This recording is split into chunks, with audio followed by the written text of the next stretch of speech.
This is the mafiosa, the vivacious, vicious Vicky in the flesh. Here I am. If you don't know who I am, you might want to look me up at _vicious_Vicky_ on Twitter and Instagram. And I am here for all of your needs. And don't get it twisted, okay? Think about that. You'll find me on the Jersey Turnpike if you really want to find me. You're listening to Uncorked with Kit.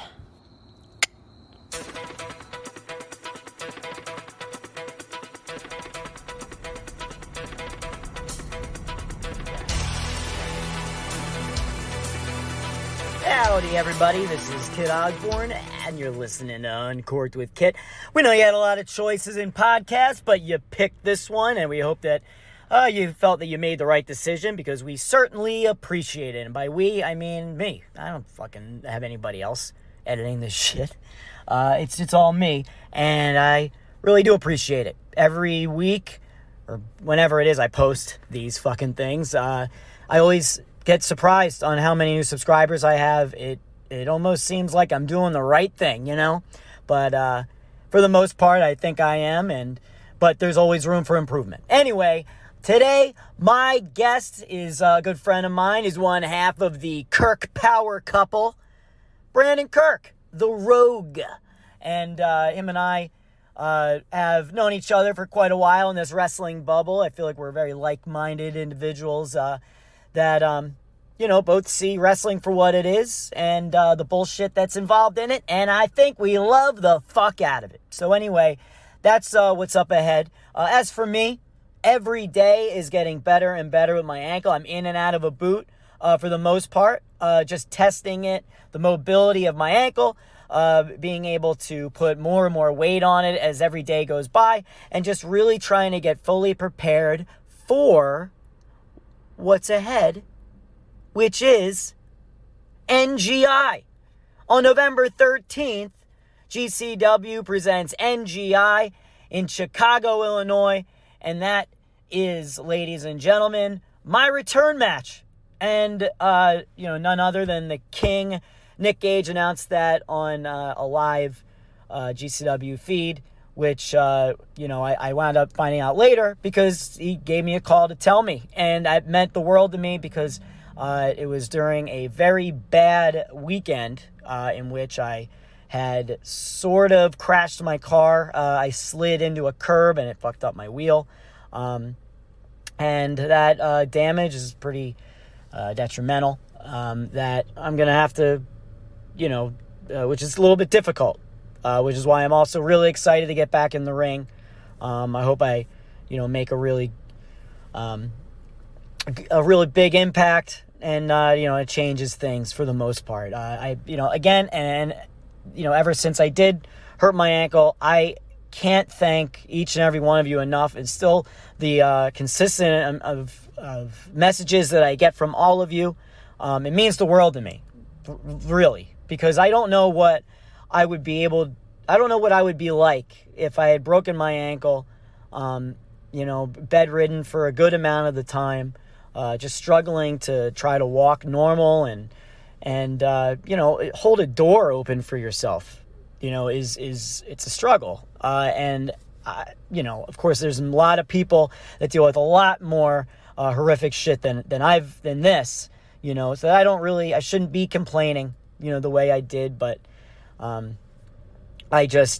know that it was a struggle for me, but I wouldn't be able to do it without any of all of you, without any of you, because, I can only imagine what it would be like to just be alone and not have, people checking in on me, people that I've never met, but like my work, people that I see at shows. A lot of you fans really changed the way that I think. And I found the positive out of the negative of breaking my ankle. And it's honestly because of all of you. I do, I have 8x10s that I'm selling online. I'm just trying to make a little extra dough while I'm not wrestling, for almost the past 3 months. And, on November 13th will be exactly 3 months.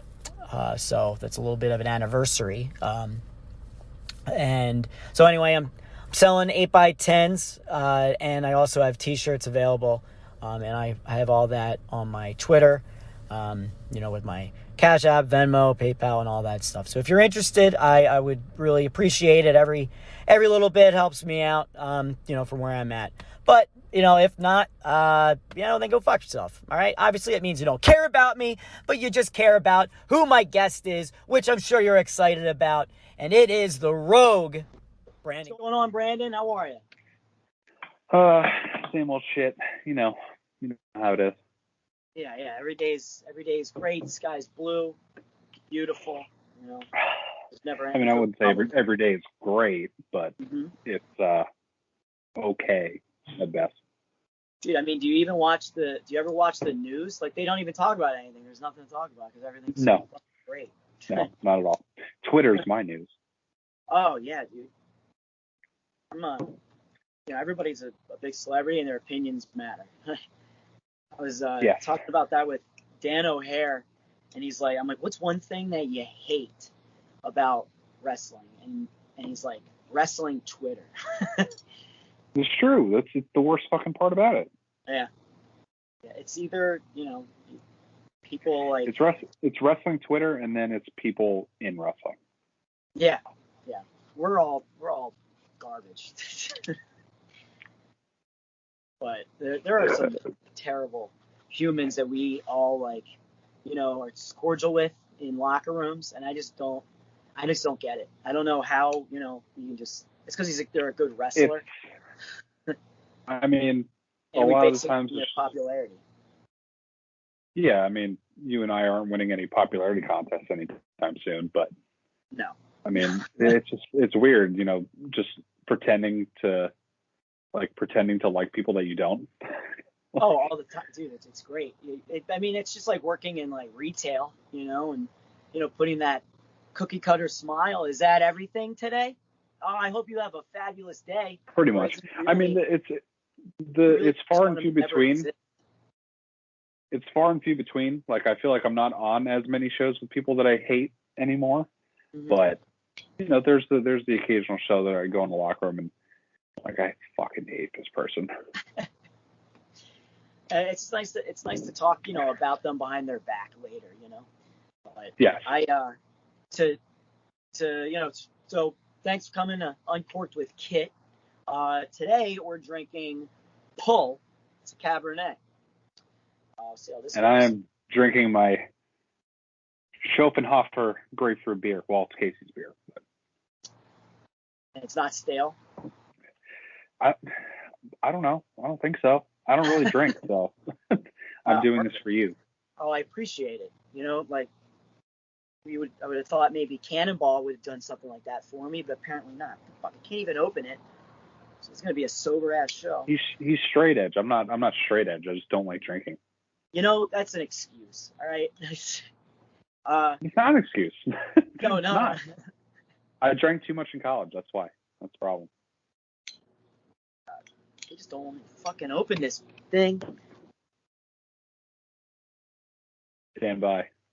There we go. All right. We're good. Got it. All right. So, I appreciate you coming in. I know I asked you on short notice. I also see that you're wearing your Pittsburgh Steelers hat. I am. Yeah, they're doing. Why, you got something to say about that? No, sir. Nothing. My team's doing fairly well. But that's not why we're here. All right. I wanted to start it off, man, and talk about why hasn't The Office come back together? Why is there no reunion anywhere? I think about that once a day. And I would assume that it's because the one place that The Office would be reunited in, I guess, kind of doesn't exist anymore per se. Yeah. I don't know. Not like you would be there anyway. No, not at all. He ain't asking me to come back either. But I certainly wouldn't. They have a nice set though. Yeah, have you seen it? The little set that they got going on. It's cute. I lost my fucking light turned off. Oh, you're fine. It's, that nice, plain, simplistic logo, but Yeah, it's what CZW is, right? Oh, is that what we were talking about? Yes. But like when you think about it, like I think if The Office came back today, it'd be fucking sweet. Mm-hmm. Am I wrong about that? Dude, it would be so good. I think that, have a little bit more creative control over it, would be great. And I think you could do it anywhere. I mean, we sort of did it at H2O for a minute. Yeah, a little bit. But I mean, it did work at CZW, and it led to, I think, I watched our match back from Cage of Death 20. I just watched that the other day as well. Jimmy Lloyd will come over, and I feel like we've watched it twice together in like the course of like 3 months. And we're just watching ourselves, and we're just like, dude, there's no fat in this fucking match at all. Like, when they edited it, like they got every major part. Nobody did a big spot at the same time. Like, it was perfect. And it flowed well. Like, 'cause a lot of the times, like, you get, those 6-man matches like that, and they're fucking clusterfucks. And that match actually, it like flowed perfectly. There was no dead time in between. Like, everything was one after the other. I think it had a lot to do with the fact that, like, I was motivated. The Cowboys beat the shit out of the Eagles that night, right, like, before the show. Connor was just watching it on his phone the whole time, so he didn't give a shit what he was going to do. He just wanted to bleed a lot. The only sane minds were like you and Casey. We went to Connor and I went to the fucking sex shop because he wanted to get fucking dildos. And that's where he got that fucking double-sided black dildo for the chair spot with Dan. Yeah, and he already had one dildo because he was using it like the suction cup to hold his phone to while we're calling the match. Dan was like having a panic attack, as he always does. And Jimmy just... Why was he having a panic attack? I don't remember this. Because like, we'll walk away. I'll walk away from him on purpose just to fuck with him. And he's like, dude, are we gonna call this match? I'm like, dude, we have like 8 hours, like, and the Cowboys are playing. Like, and you know how Connor is too. Like, Connor will disappear for hours before the show, and like 5 minutes before the match, like, what do you guys want to do? Mm-hmm. Dude, it's just like before. Like, I always like his mentality. We were working with him when we were at Tournament of Death, and we did that trampoline spot. I was like, before that, I'm like, yeah, but I was thinking maybe I do this and this. He's like, Kit, we don't fucking need to do anything else because we're going to have the biggest spot of the whole show. And I was like, sure. Oh. And which led to the hard cam, or not the hard cam, the entire crowd for the most part, missing the spot that Dan and I did. Yeah. Yeah, it happened like immediately after. You guys could have just stopped and then just watched it the whole time and just waited. Like, we had like the front row that was right by the section where we did that spot, and then everybody else was standing watching you guys get fucking carted off into the ice hockey rink. Like those times. I mean, I do miss like what was happening with CZW. Well, I guess more or less it was what was happening after Cage Death 19. When Giancarlo, or before Cage Death 19, when Giancarlo was doing all those videos and everything. That the just GCW incident, that one. Yeah. And like that. I mean, I should have just went along with it, and Could you imagine if we would have went along with that? Like, yeah. It would have been so good. For a year. We could have had a whole year worth of storylines. Yep. To fucking do. But, I mean, DJ didn't think that GCW was, like, going to last or be anything, and now look at it. It is unfucking believable. It's unbelievable how much it grew in that, in that small amount of time. But it's, I mean, they like 8 shows like a month, and every single one's getting sold out, and everyone has like meaning to it. It's absurd, and it's completely unheard of. Like, you know, it's got to be awesome. But you know, I mean, now, like what I think that's happened since then, man, is a lot of bad people are just starting to go. Like, and I wanted to bring up getting canceled in wrestling for some of these, you know, God. I mean, people like, you know, they shit all over like this cancel culture thing, but I don't fucking get it. Like, I mean, unless you're like a real piece of shit, you know, or you rape somebody, or you're super racist, you know, and you get exposed for it, you know, or, you know, that I just don't understand why, you know, anybody should be afraid. Yeah, I mean, no, I mean, you shouldn't, but you also gotta say, like, it's weird because obviously, like, without question, the fucking abusers and racists and fucking pedophiles and shit like that should be fucking outed immediately and should be not allowed in wrestling at all, ever, forever.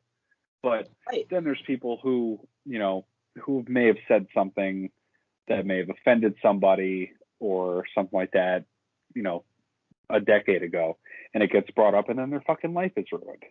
Like, I just don't. I don't know.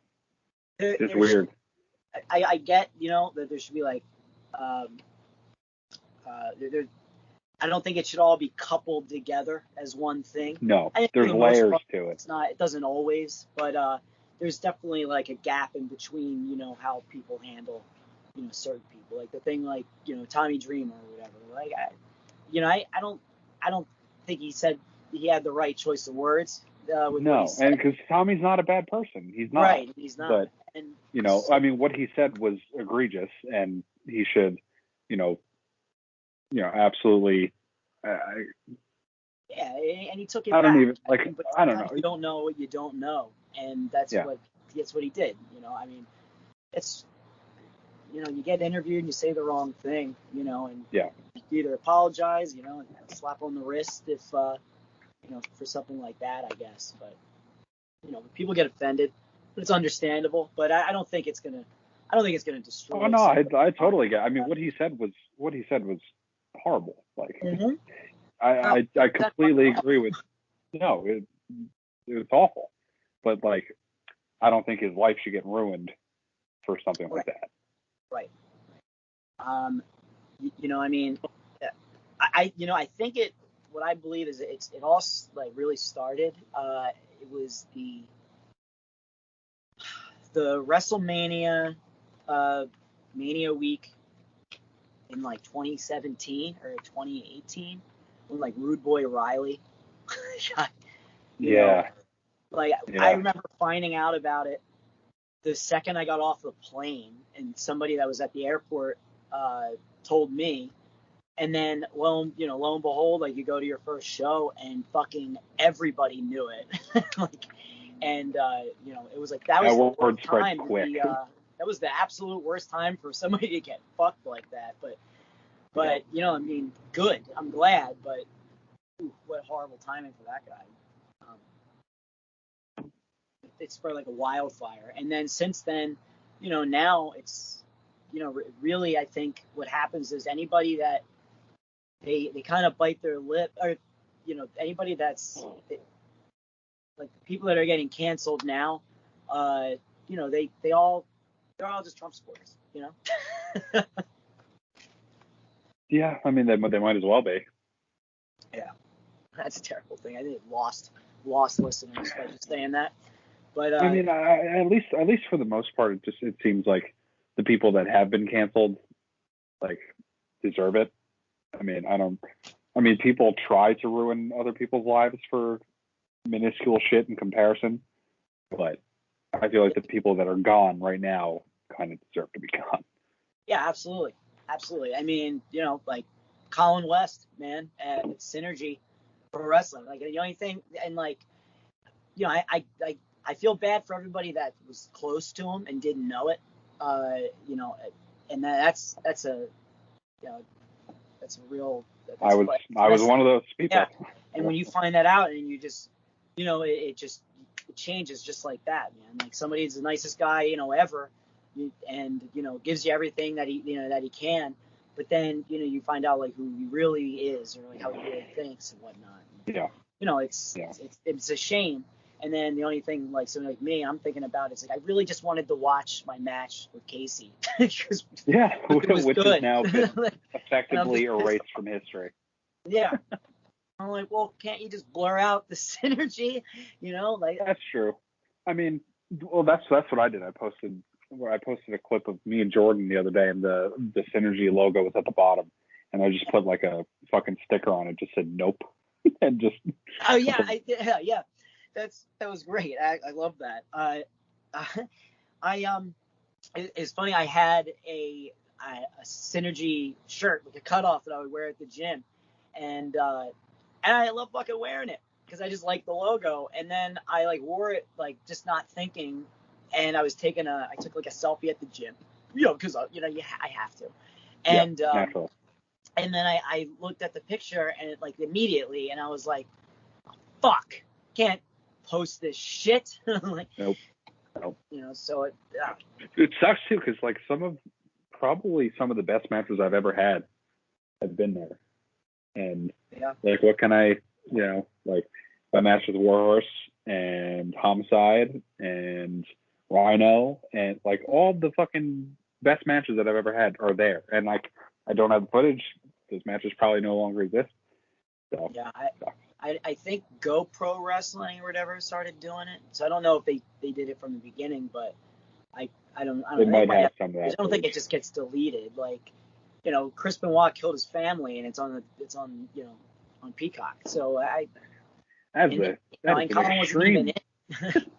is an extreme example, but I guess you have a point. Yeah, but hey, it was like like WrestleMania 20, Triple H for Shawn Michaels versus fucking nobody.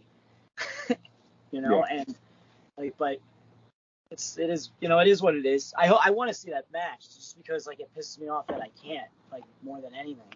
But I'm sure IWTV still has it in their archive somewhere. Yeah, they probably do. It's just that I did the best fucking neck breaker, like Mick Foley neck breaker. The same way. I heard it looked like he almost died. But yeah, I thought that mat was gonna protect us, and it fucking didn't do any of that. That fucking hurt. But I don't know, man. It's like, do you think that that with you in wrestling today, what are your next goals? Like, what do you think? There's anything like holding you back, like getting you to the next level?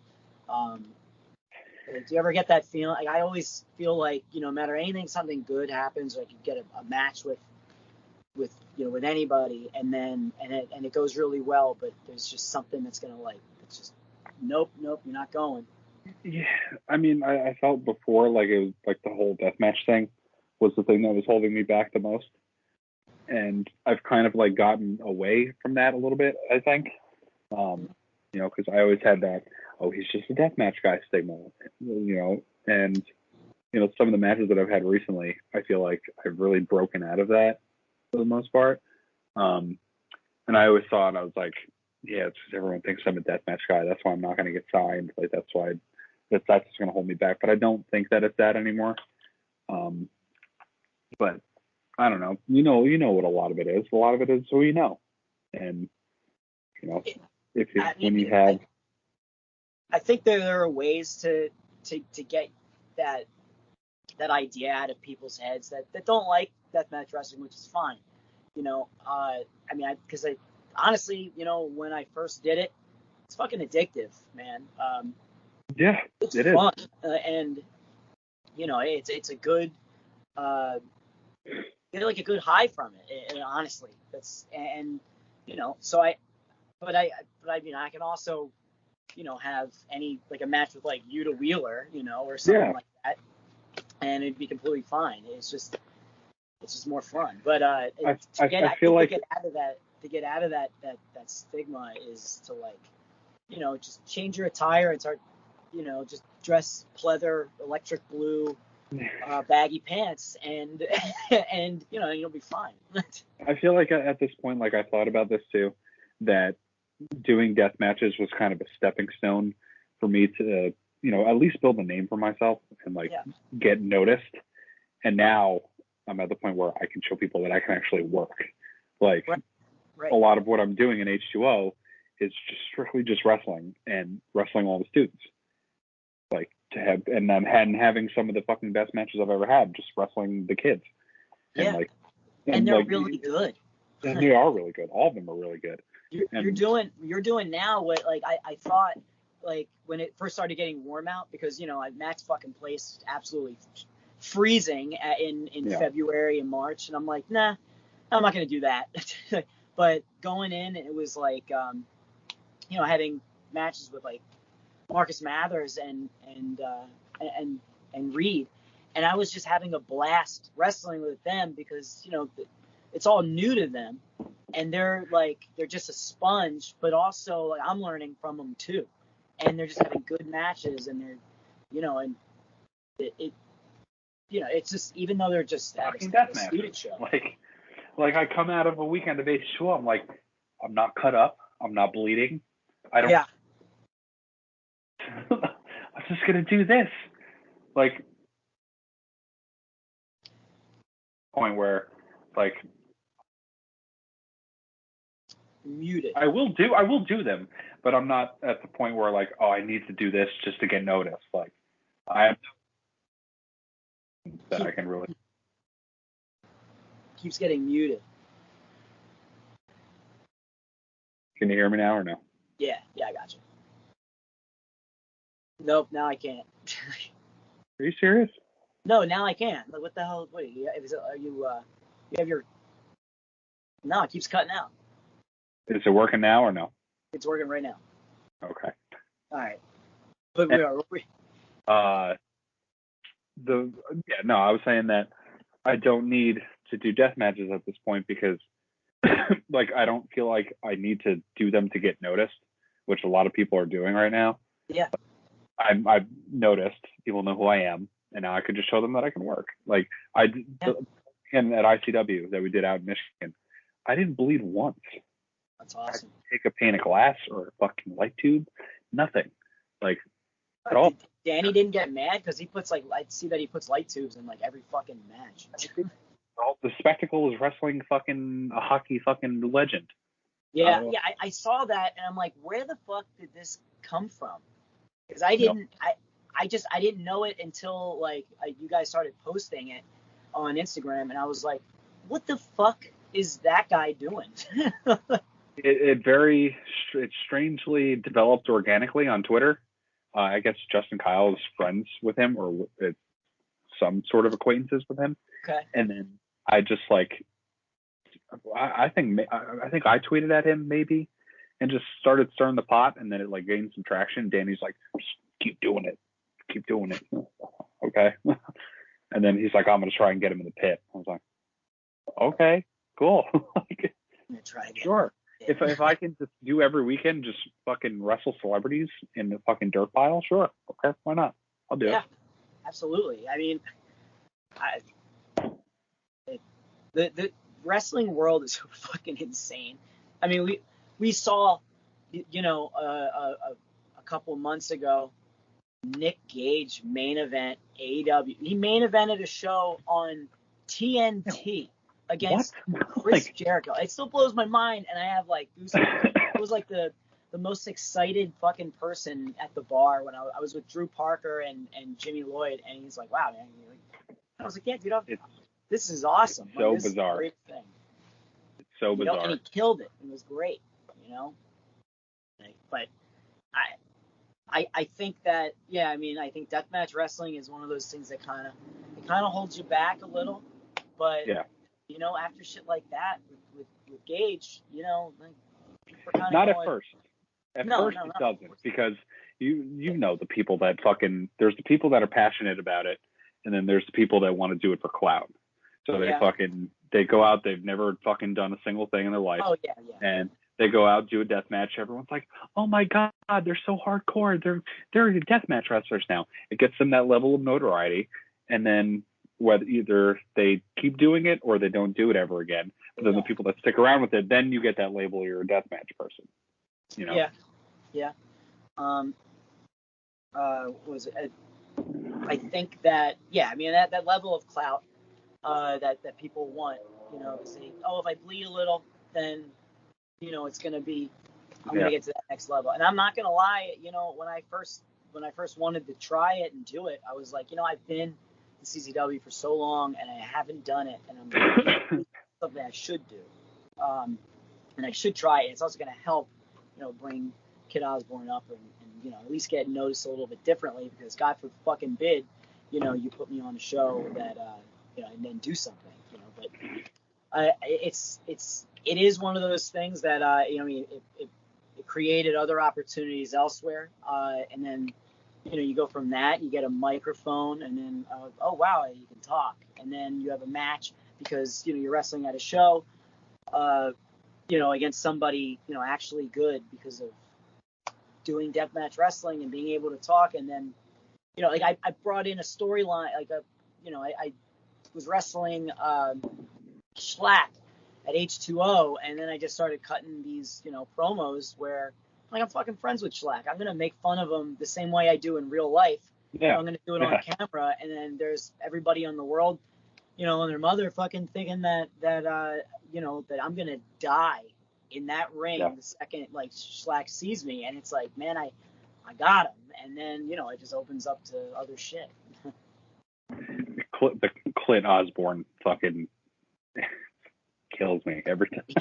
When he found backyard wrestling footage of me, and he didn't tell me, and he just put it in the promo, I lost my mind. I couldn't. I don't remember this. That motherfucker. But he's like, I've been holding on to this for a long time, actually. I was like, wow, sociopath. That's like, amazing. When did you start wrestling? I hate you. This question. Well, when did you know that like this was the shit that you wanted to do? You know, because I didn't. I always loved it, and I just got taken to a CZW show by like a friend in high school when I really was trying to get out of it, because the area I'm in, nobody was really fans of it. I mean, that it's kind of the same way for me. Like I loved it since I was a kid, and like I never thought, like, because in my area, like, there's not really many wrestling schools. Like Monster Factory is the closest thing to me, and it's an hour away, and I didn't know shit about independent wrestling. The only thing I knew of was Ring of Honor and CZW, but I didn't think that was I didn't think being a wrestler was attainable, because I just didn't know how to get into it. Like I had no idea, and I would I would go to like these local shows around me, carny ass fucking promotion, and one of my buddies at the time was working for this carny ass promotion, and it was like, you want to come? Okay, sure. And I ended up showing up, getting in a ring, and just started that way. It's weird. It's very weird. Yeah, I mean, you know, I went to this show though, you know, the first or second Saturday of every month, and then they advertised for, you know, tryouts, and then I did it I was supposed to do it with one of my best friends, and he chickened out, and then I wound up going by myself, taking like a train, subway, bus, you know, to the arena because I didn't drive, and you know, trying out, and it was like I fucking couldn't walk afterwards because Drew Gulak was there, and he's a piece of shit, and blew me up. Oh yeah. And like my legs were jello when I went back to high school, like that following Monday. But, do you attribute Gulak as your main trainer? Yeah, absolutely. That, and like, you know, how I when I think of like psychology in wrestling, and you know, and like how things matter and how you make them matter. But that's you know, that's who did it. Not the Larry God. I'm not gonna say like DJ didn't teach me a lot of things, but a lot of basic things that I do value a lot, like like spending an entire class on one move, but I'll never fuck that move up again, Sure. and stuff like that, and it matters, but it doesn't work now, I don't think. And I don't even think he trains like that anymore, but it doesn't work now because people don't, training's a little bit different, and there's a lot more fast paced in terms of like, growth as a performer. I mean, I wish that I love how it is now, just for the sole being that, I bring him up every single time, but I think of Jordan Oliver. I think Jordan Oliver is like the way that he's so fast in learning, and because of that, he got opportunity. It wasn't held back because because that's the way it is, but it didn't work like that, and paid off. And I was like, that's how it should be for everybody, because if Jordan Oliver wasn't good, he wouldn't be places still, no matter what. Sure. Yeah. So that's just how that's how I see it. But I mean, how old were you when you started? What was this? 2011. Oh, wow. So how old am I now? I was 18. Oh man. 18. I was like, is that old comparatively to other people? Like, I feel like Starting at 18, and that's yeah. I started training at 18, so it was like right after I graduated high school. Yeah, I did it right when I started my senior year in high school, and then when I graduated, I was going to college. I had to take time off and stuff like that, and that was that was a big no-no apparently, but I had to, because I had to work as well, and I was like, this can't. It was hard, like especially it was hard in college. My college years wrestling was really tough because I was working a full-time job, 40 hours a week. Yeah. Doing school and wrestling. It was the fucking worst. Yeah. Really, what killed me was I didn't drive until I was like, I actually didn't get my license until I was 20. So, 21. So, it's rough. It's like, if I finish this class and it's 6, like, all right, yeah, let me get the train, subway, and the bus to the arena so I can train that day. Or, like, no, I'm not fucking doing that. I can't. I got homework, goddammit, and I need a financial net so I can afford a car. But this is how it is. I don't know. Did you get your license late? Did you not have your license, or you just didn't have a car? Well, I didn't have a car, so I didn't get my license because I just that's just how I looked at it. I didn't have a car. I didn't have a car to try with or practice with or anything. Yeah. But I mean, I just a late bloomer, and now I fucking drive everywhere, and it sucks. I wish I just never got my license. Like some of these guys in wrestling, I can't for the life of me fucking understand how they don't drive, and then get around. Like I don't. How did you do it? There's always that handful of people that you'll be on car rides with or want to travel. They don't have a car. They don't have a license, so they can't drive. Like. Well, I don't know. How do you live your life as a 20-something-year-old, 30-something-year-old and not drive at all? I just even in our real life, hey, I all of a sudden got really hungry and I wanted to make something. I'm gonna go to the supermarket or whatever, and I'm like, oh, there's not one in walking distance. So how the fuck am I gonna get there? So you have this time frame of being able to do anything, and it's also a hassle. Like, why? Yeah.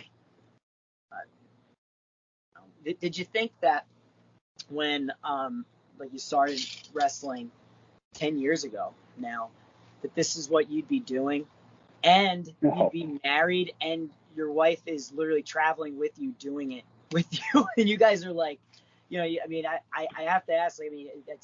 I think of it, and I think of that scenario, and I go, I don't know how well that would work with.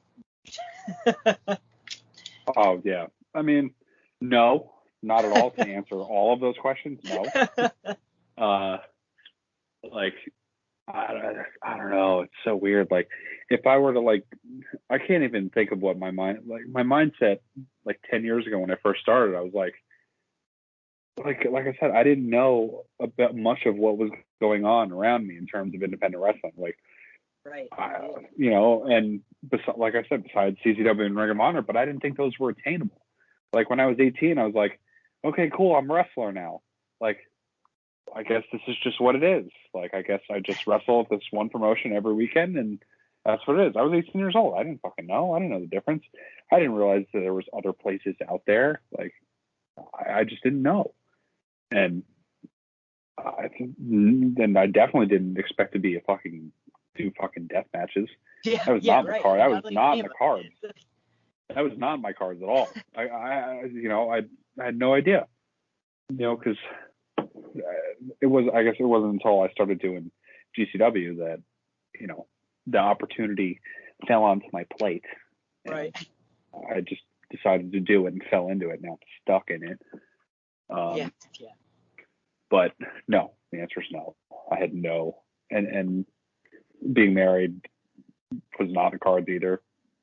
I mean, it's not in anybody's like mindset. No, it happens. But like when you're 18 years old, like I couldn't even fathom thinking, okay, 10 years from now, I'm going to be a deathmatch wrestler. I'm going to be traveling all over the world, married, working with my wife. Like, no, I'd say no way, no chance. I mean, even when I was just training, I always kind of thought to myself like this is it. Like, I'm training. Like, I'm not gonna have a match. Like, I didn't think about of course I always wanted. Like, the second I was told that I'm wrestling, for the first time.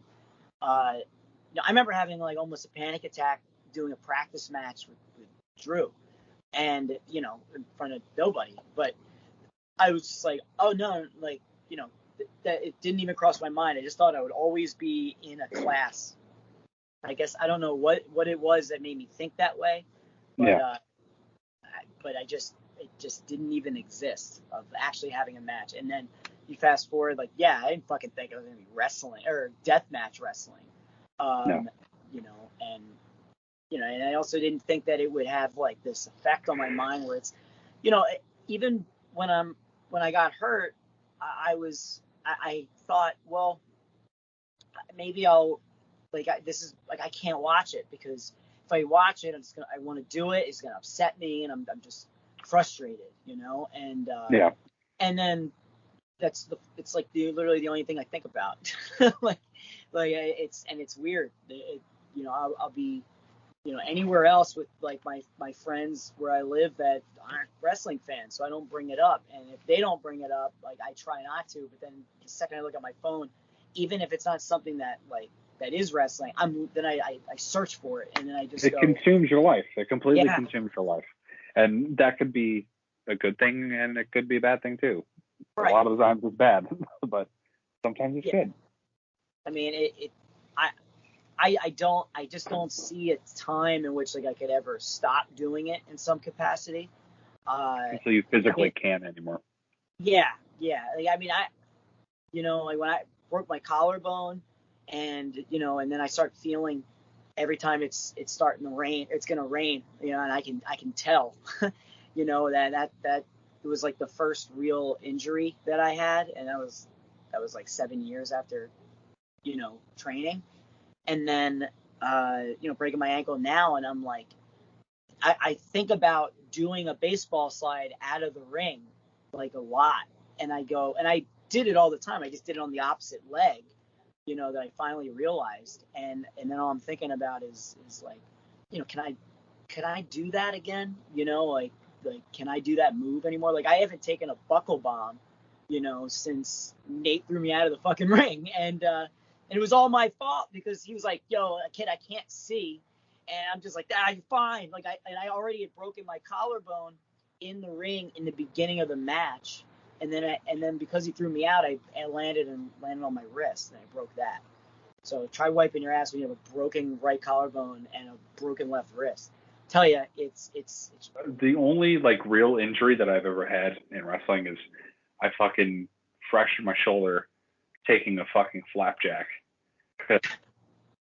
Did you like land like your head's my fingertip, like you land like that and do it?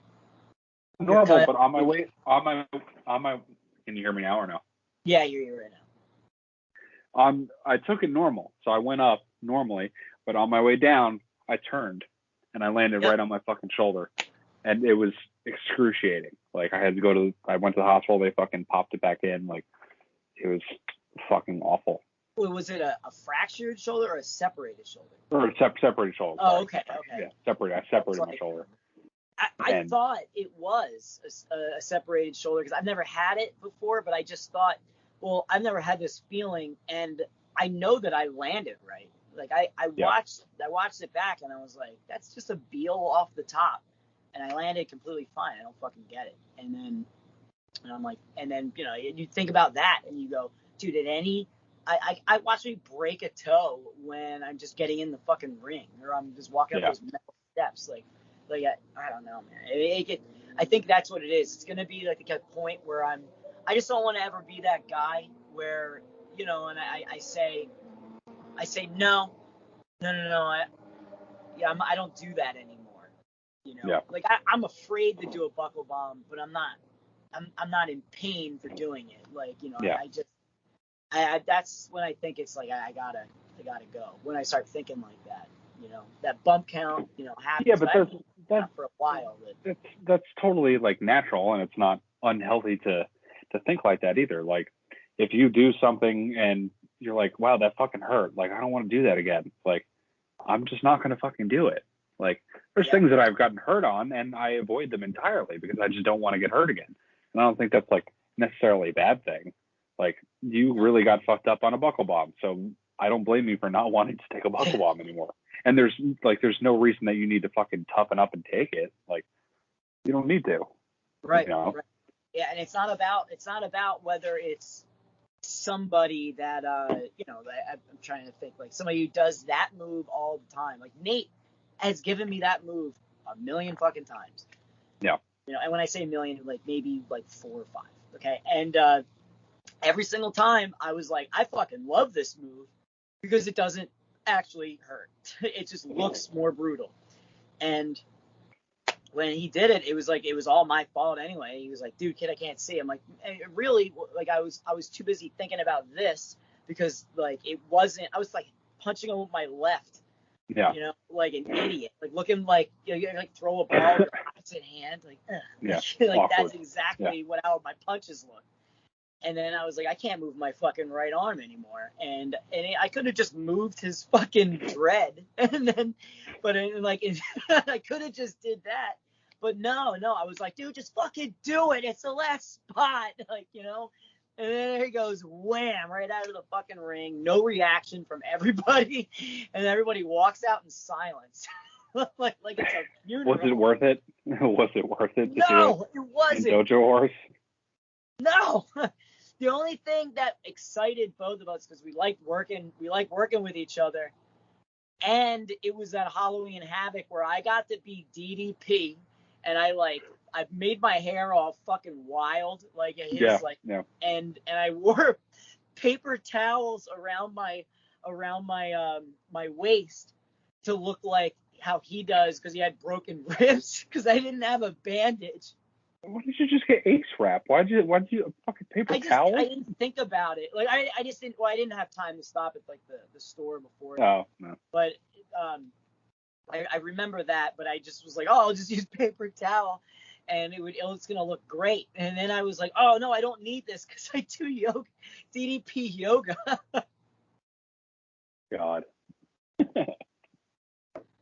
Oh God, but oh man, it's funny to look back on it now. I mean, that was 4 years ago, which is fucking hard to believe. Yeah, that's wild. Passes like that. So weird. Yeah, and it's things like that I think injuries are what would smarten you up and make you maybe a little bit more cautious. I think that when I come back, it's gonna be, I'm obviously gonna be super reckless as we are in and out of the ring. But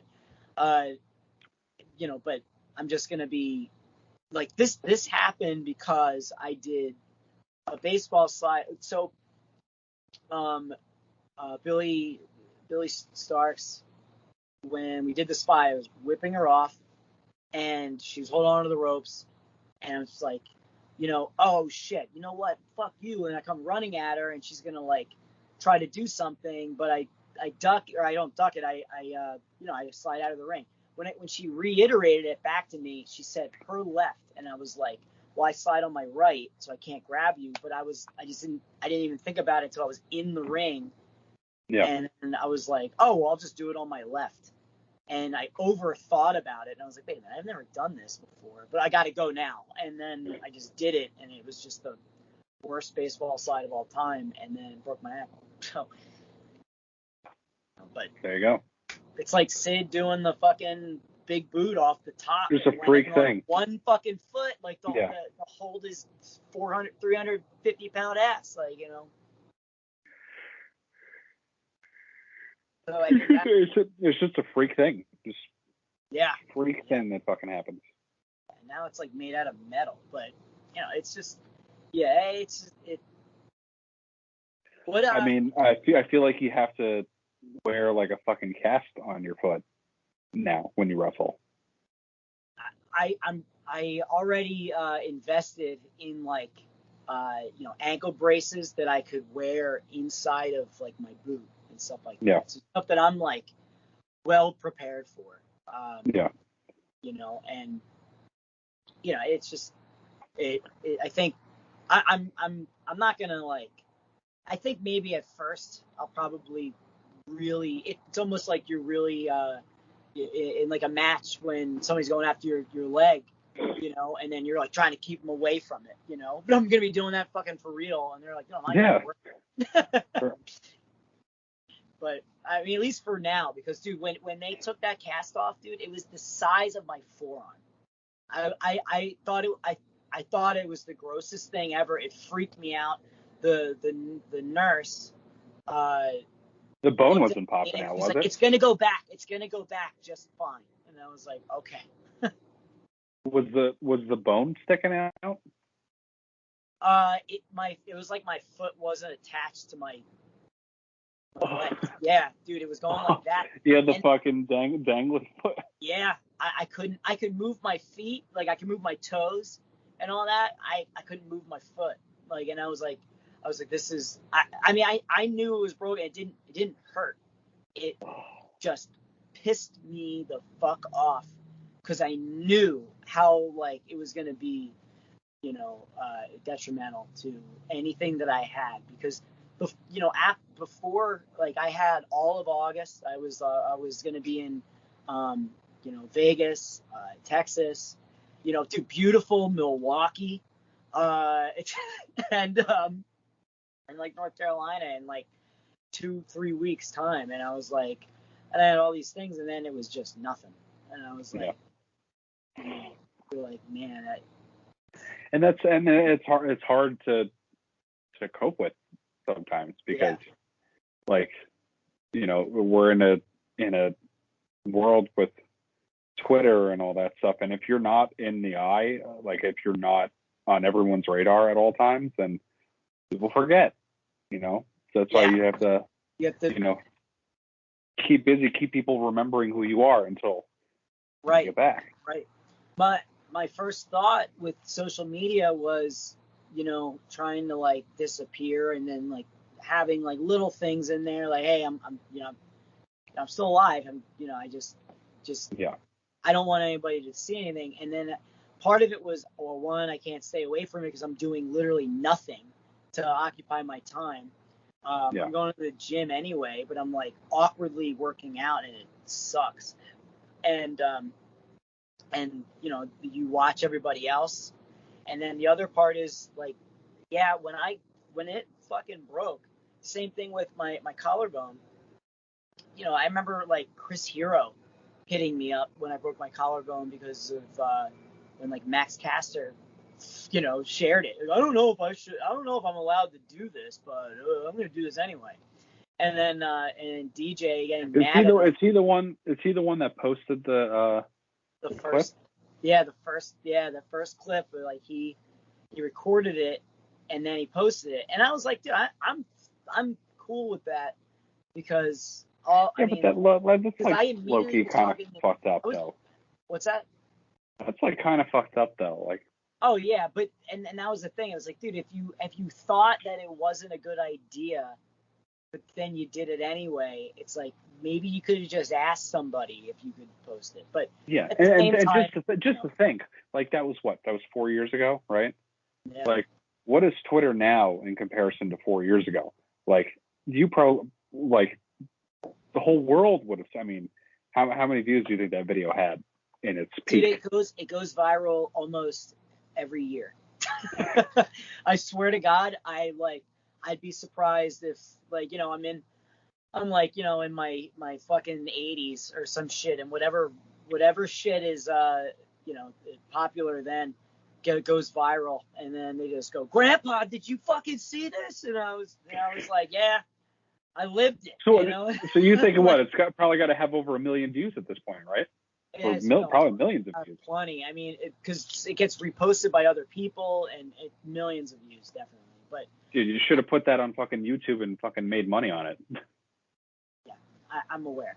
It's just like my match with Takeda that I posted on my YouTube channel now, that is also on IWTV. It's got 1.2 million views, and I get like probably $130 check for that video every month. It's great. It's fucking awesome. I didn't great. know that. It's great. Because so that I have other matches on my YouTube channel, but like that's like the main one, and 1.2 million, like that, like I'm just I'm just thinking about this now. That was a standalone, right? And yeah, and I'm like, 1.2 million is 1.2 million is a fucking lot, man. Like, I have a handful of other matches on there, and that's obviously the main one. And on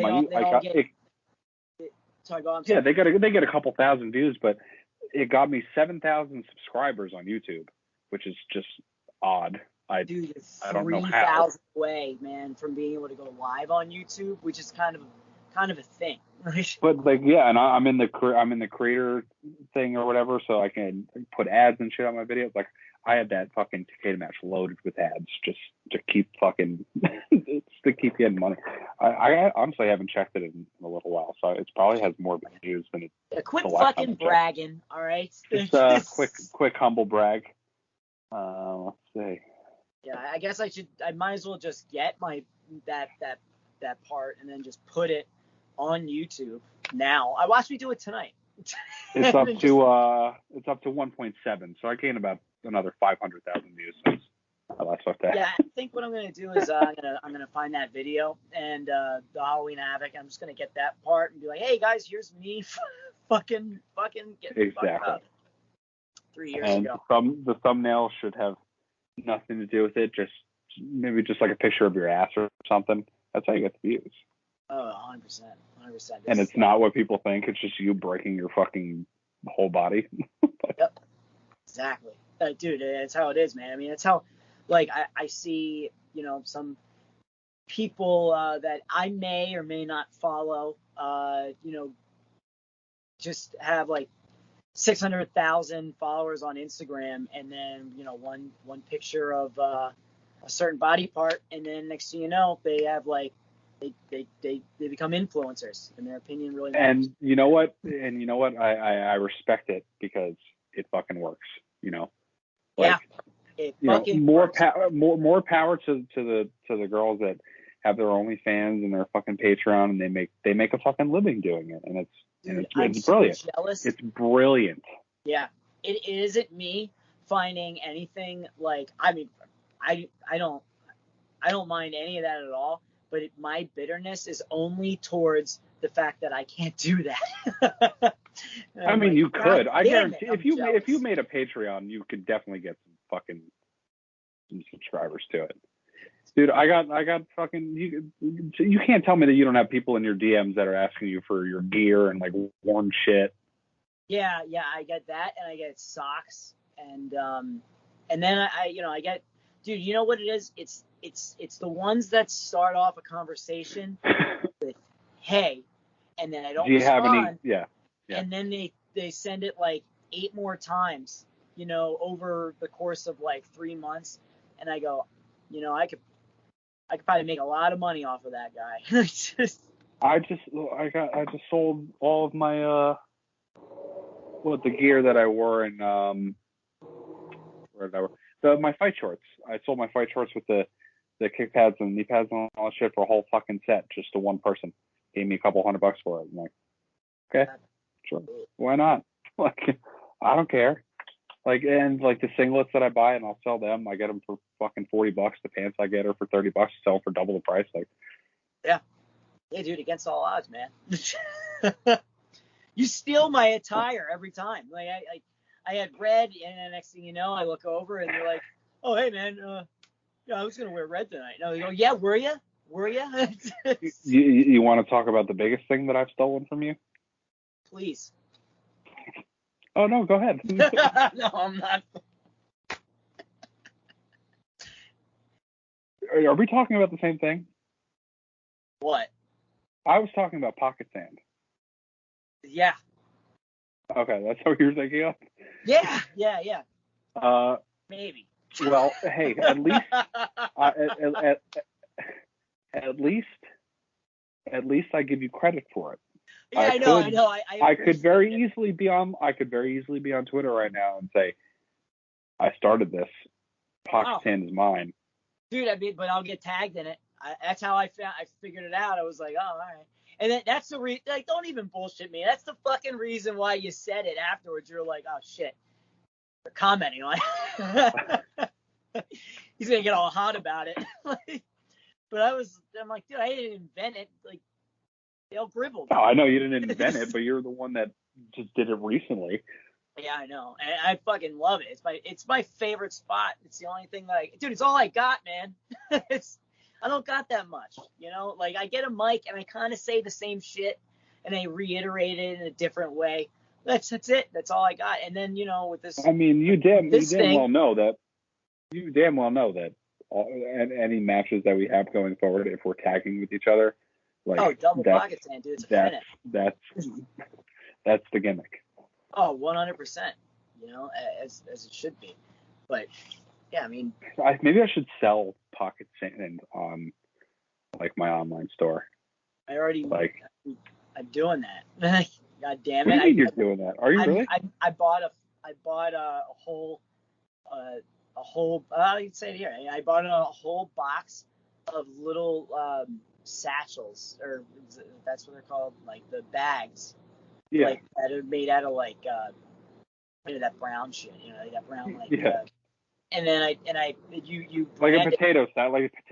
Yeah, exactly. Yeah. You brand it like, you brand it in such a way you're like, oh yeah, like old Kid Osborne's pocket sand.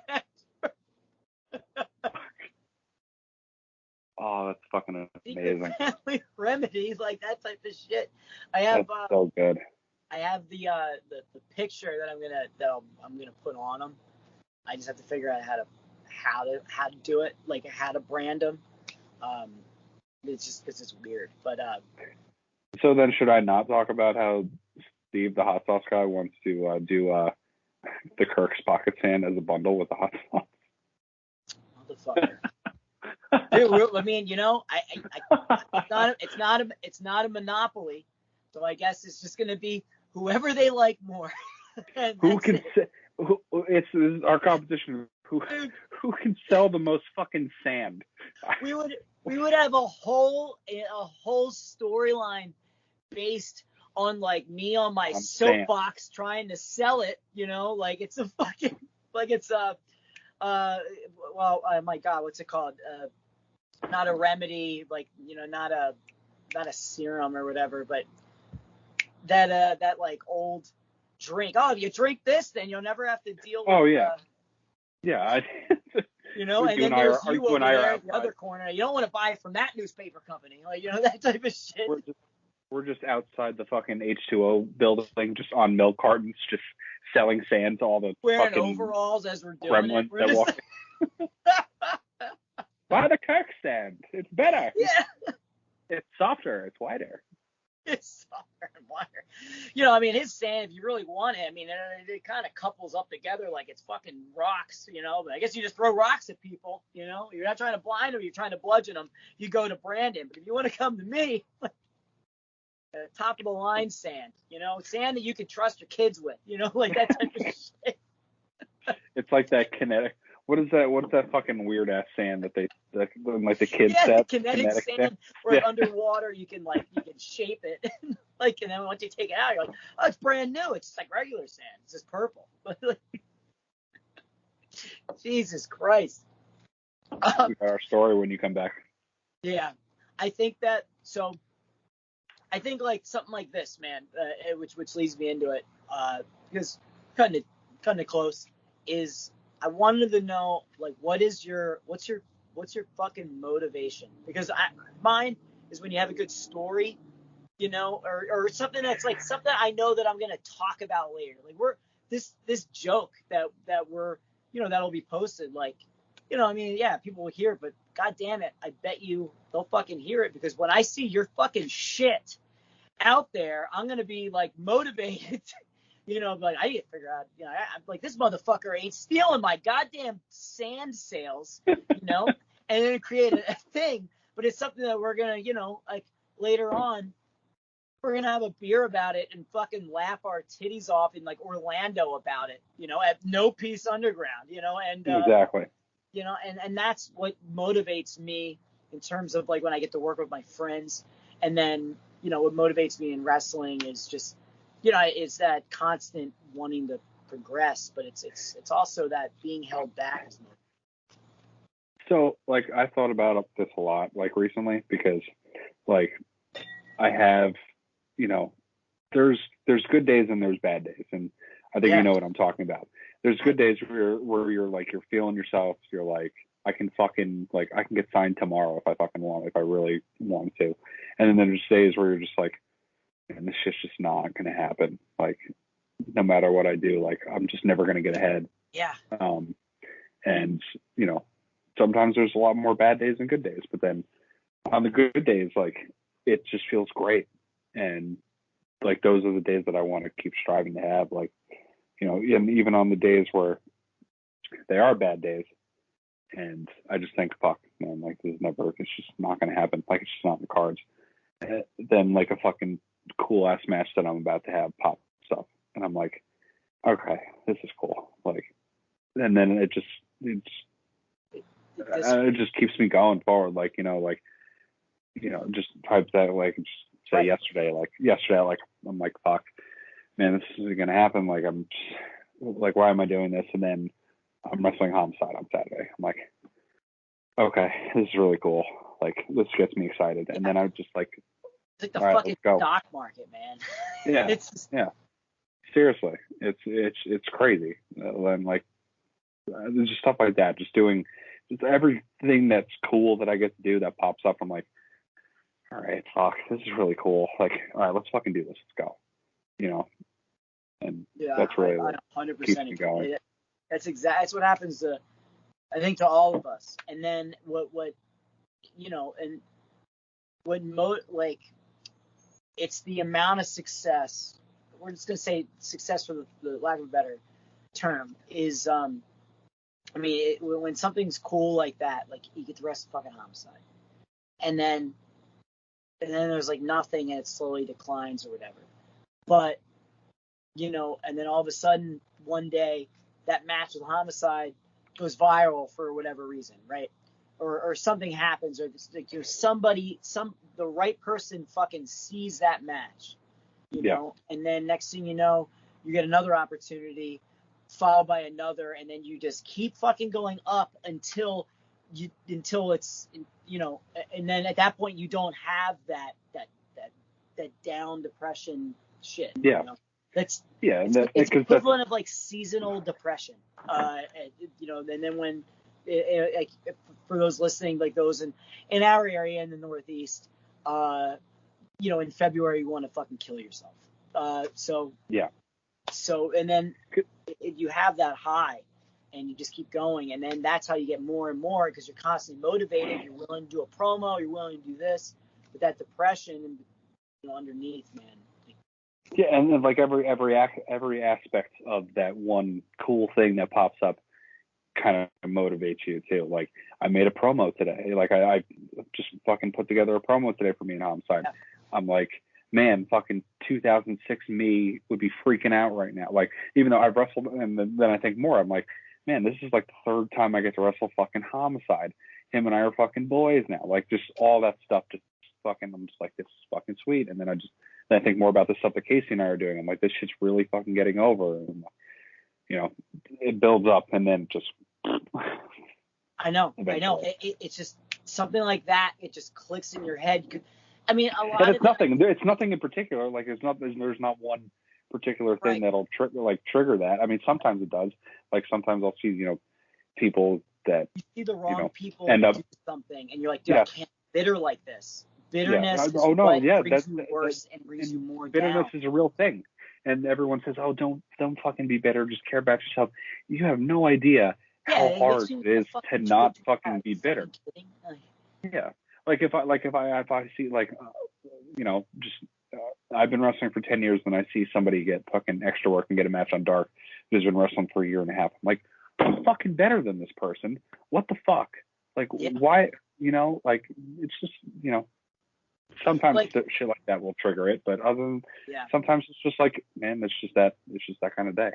Yeah, I mean, like, you're not allowed to be jealous. You're not allowed to be bitter on social media. If you are, it brings you down even worse.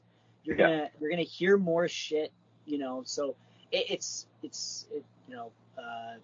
maybe like a domino effect, I guess. It's just when that shit like that happens, it does. But all it really does, man, is take one thing, to keep you going.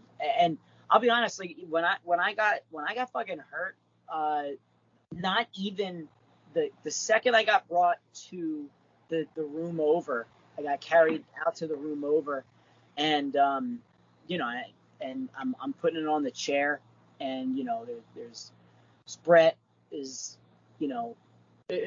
Brett's there, everybody's there, and they're like, do you want to call an ambulance? And I was like, not on your fucking life.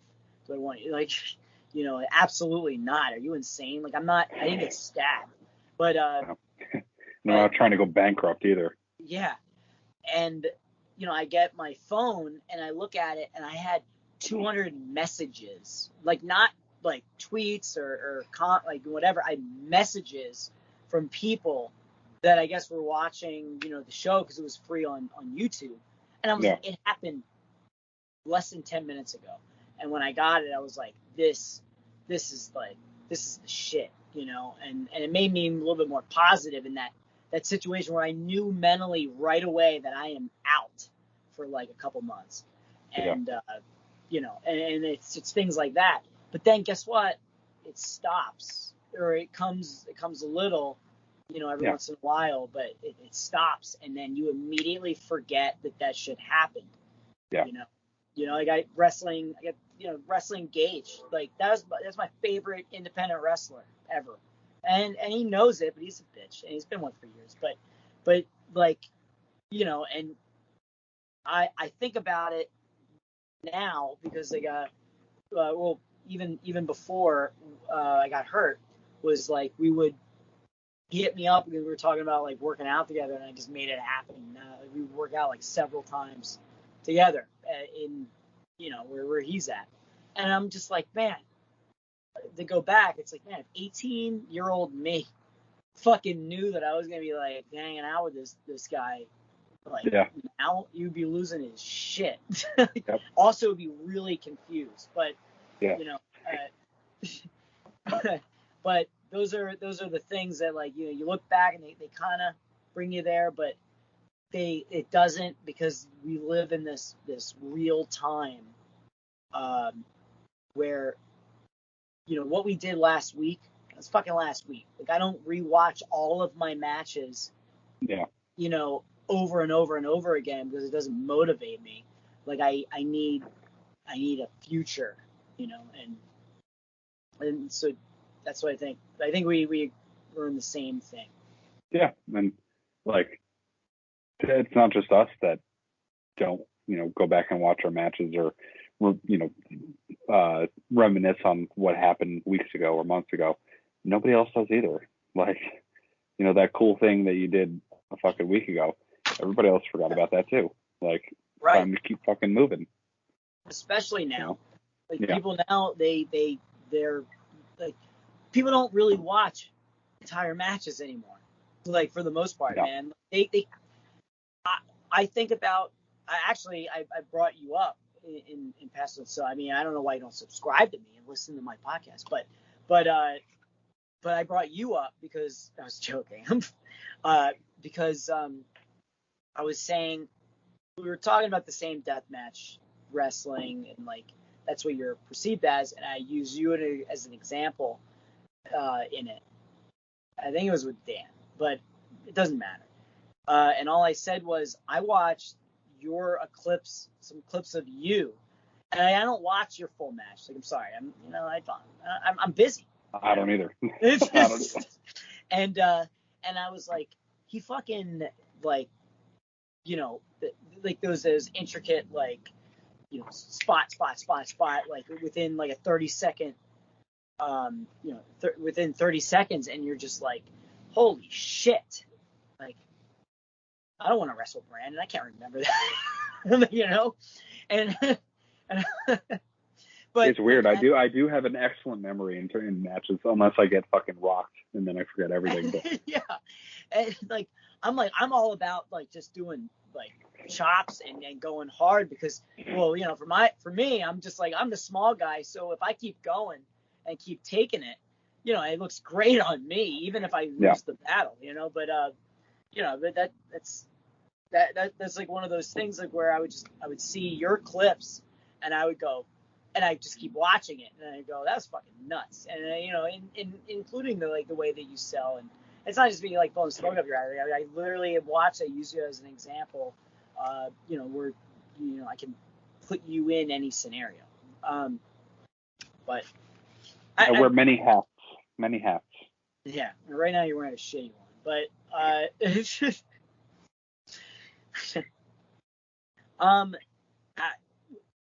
I have a few minutes, and I just wanted to go over the one, wearing the shirt with No Peace Underground. This is a company that I think that we get to work for, and it's changed from the beginning of when we did it. Very much. Where it is very much so.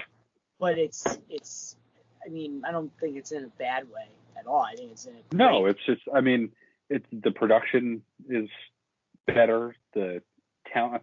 No, I mean, I can't say the talent is better because we had some great fucking guys on those shows before. Oh yeah, I mean, when it comes to talent, now we just have old plethora. Piece fucking rules, and and Jared needs to get his shit together, but whatever. But for the production value, it's like, I'm working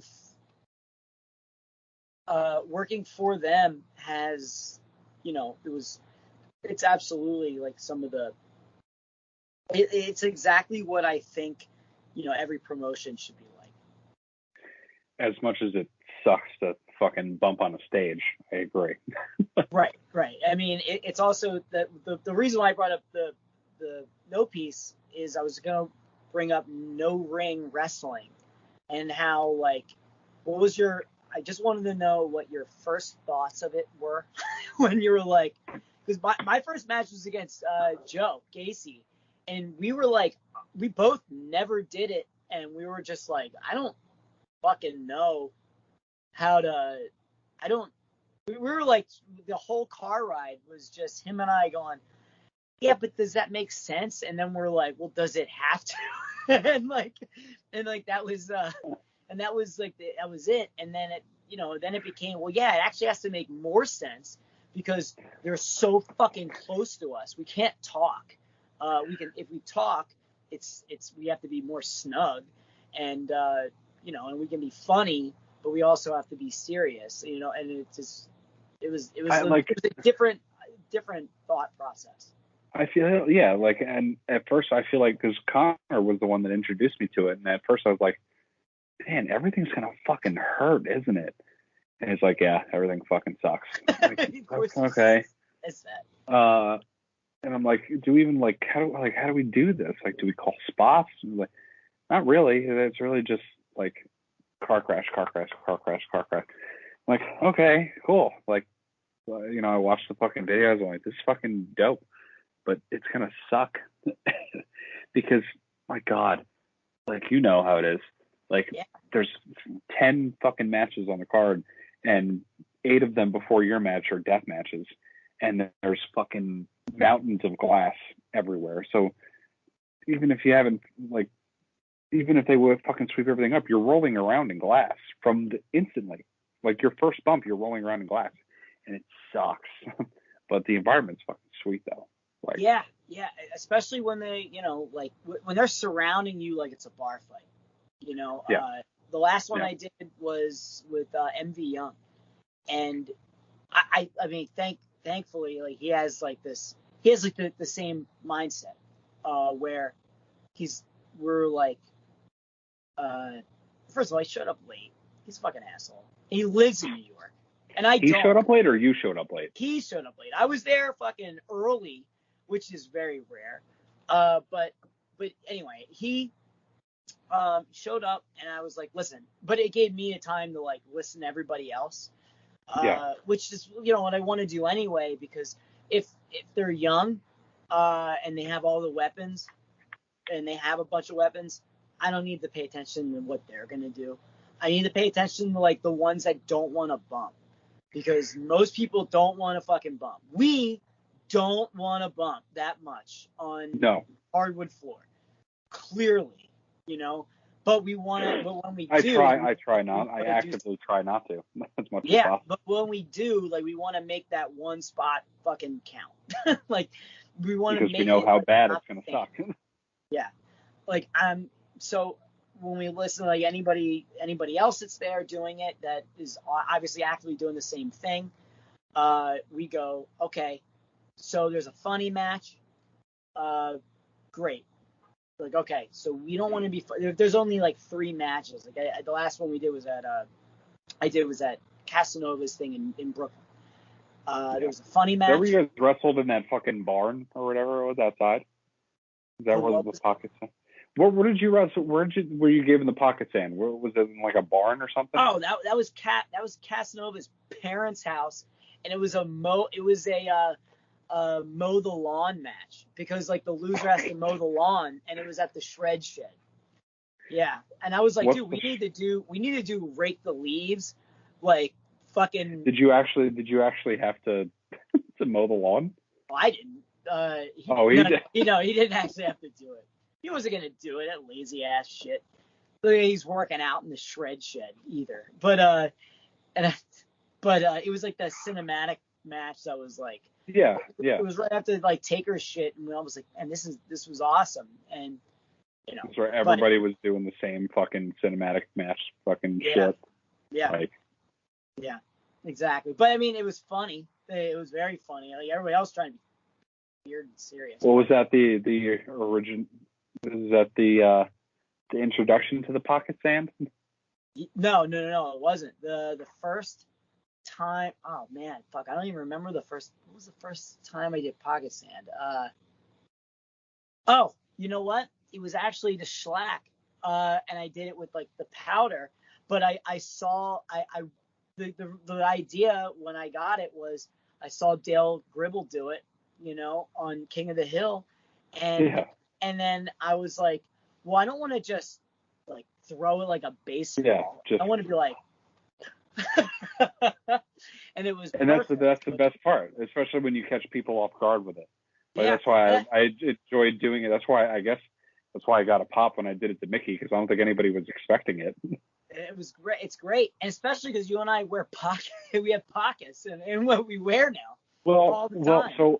So they had those fucking poppers, those fucking whatever the fuck, and they were just in like little but no, there were different ones. Like they're like it looks like a fucking little mini dynamite. You fucking throw it and it fucking explodes. But they come in these little tin cans that look like fucking dip, and But when you open a can, it's filled with fucking like sawdust because they're all like in the sawdust. So for that match, I just took out the poppers and I left the sawdust in the fucking tin can. I stuck it in my knee pad, and then before that, I just took it out, dumped it in my hand. So technically, it's knee pad sand or sawdust. I threw. Sawdust. I didn't have sand like a couple of years ago, and it was H2O's like no ring tournament. Yeah. And who the fuck was it? Gabby Gilbert. She had glitter, and she was like, "Oh, I have glitter," and I was like, "Oh, perfect." And Cass was like, "Oh, that's great," and it was like I had that shit in my pocket, and towards the end when I threw it at him, he was like, that it was like in my fucking eyes, like it was stuck in him. I couldn't get him out for like a couple days, and he's like, I had glitter on me for like over a week. He's like, we'll never do glitter again. And I was like, ooh. Didn't he say that it like got in his mouth too and like in his throat and he couldn't breathe? Yeah, and he was dying. And I was like, yeah, that wasn't a good idea, dude. That shit's just like little tiny pieces of paper that with like adhesive on it that just stick to you. I don't know, man. That was his good. I wanted to get this just to cut it out because we're at an hour and 20 minutes. Like, holy shit, dude. Like I'm glad that I finally had you on my show. Yeah. Thanks because, for having me. Yeah, of course. I mean, like minds, like literally just like the cage of death match, like where I think we're all just like, yeah, dude, I mean, we're going to figure it out. Like, let's just do what everybody else isn't doing, Correct. and I mean, what happened after us was Onita and like that tag match thing. And it kind of sucked. Yeah, whatever. And we were great, but, I wanted to end it with this. What is your end goal in wrestling? And also, what do you want to be remembered for? Like, we're not going to be remembered forever. Like, we're not like anything. We're just fucking wrestlers. We're going to be remembered forever. Like, Hulk Hogan isn't going to be remembered forever. But for like the next 50 years, while we're still alive at least, so that we can appreciate it, what do you... Hold on. You just froze for like a minute. Jesus Christ. All right. I didn't hear anything you said. You were frozen for a minute. I was just saying that, so, to end it, I mean, after, I wanted to ask you what your end goal was in professional wrestling, and also what you want to be remembered for. Because, I mean, like, when I say remembered, Hulk Hogan, I mean, everybody's going to hear this twice. He's not going to be remembered for the rest of time. But, like, what do you want to be remembered for, and for at least the next 50 years? You're going to be, like, 80 one day, and then somebody just sees that clip that, of you doing some bullshit. What is it? I think the end goal for me, I mean, I feel like it's pretty much the same thing for everybody, is to get a contract and be able to provide for my family. Because like for the last decade, I've wanted nothing more than for wrestling to be my real job. Like, I don't want to do anything else. Like, this is the only thing that I want to do. So if I can live a life comfortably to where I can provide for my family from doing wrestling, that's all I could ever ask for. And in terms of being remembered, I mean, I guess I want to be put in the category of being one of the best hybrid wrestlers. The guy that can fucking destroy his body and can fucking go with anybody, like kind of like a Moxley type. Yeah. I just want to be in that tier of guys that people remember as like, yo, that dude could fucking work and he could fucking kill somebody if he wanted to. So if people keep me in that top tier category, I could die happy. It's awesome, man. Dude, I think it's like a Is that a good answer? Is that a good yeah, good PR answer? It's like a humble answer, you know, to put it lightly. But, you know, I mean, at the end of the day, like, anything could happen to any one of us. You know, I could come back and then all of a sudden I'm the fastest fucking wrestler on the planet. No, I'm just kidding. But I mean, you know, we all could just come back, or we can all just wrestle one day, and then it just takes the one person to see you, you know, and that's True. it. You're one retweet away from being famous for a good or a terrible reason.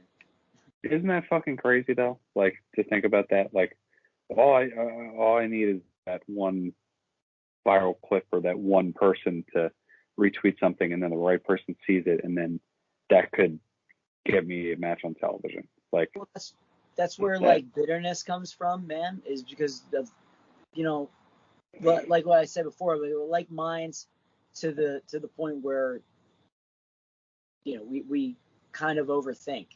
Like we might not think that we overthink, but it's the same category as you don't know what you don't know. And I mean, honestly, ignorance is bliss. So it's just it's just how it is. But I mean, to be honest with you, I'd rather be an overthinker and a you know, and be able to understand situations rather than just be like a golden retriever, you know, who you tell to sit and then it sits down and it'll sit there forever because it fucking loves you to death. So, man, I appreciate you coming on my show and everything like that. I mean, I had a blast, and I always love talking to you anyway. Have we said anything that's going to get us canceled, or is this good to get posted? No. Just before the show, you were saying something about like women in wrestling and how. No. No, it wasn't that. It was like that. That's something about like, you know, I'm just kidding. All right, we're good. Like, I appreciate it, man. Dude, thanks, Brandon.